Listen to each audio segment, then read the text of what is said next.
Hi, I'm Mike with Cash and Legal, and today I want to tell you about the recent Alberta Court of King's Bench decision in Falkenberg and Avenue Securities Inc. This case addresses the issue of who is a casual employee and what rights do casual employees have to pay in lieu of notice. The employee in this case had been employed for a period of approximately 24 years, and during the vast majority of this employment was married to the owner-operator of the company. The owner-operator sold the business, and a few years later, the employee's employment was terminated. At the time of termination, the employer alleged that because the employee was a casual employee, the employee had a reduced entitlement to pay in lieu of notice. The employer specifically pointed to the fact that the employee had received inconsistent compensation during the period of time that she was married to the owner-operator of the business. The court disagreed with the employer's argument, finding that the employee was not a casual employee. The court pointed out that although the employee received inconsistent compensation during the tenure of her employment, that compensation history alone isn't the only factor that's looked at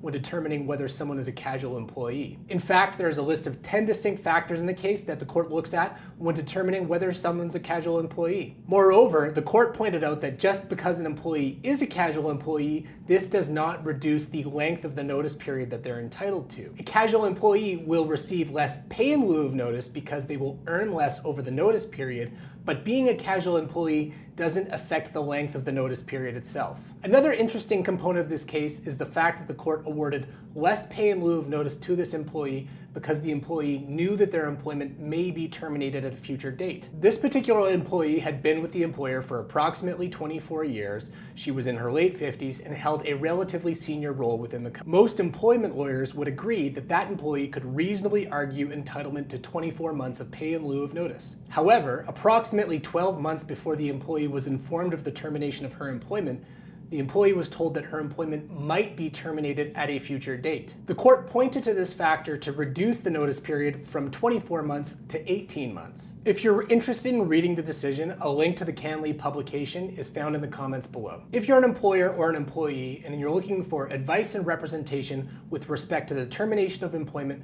don't hesitate to contact us today.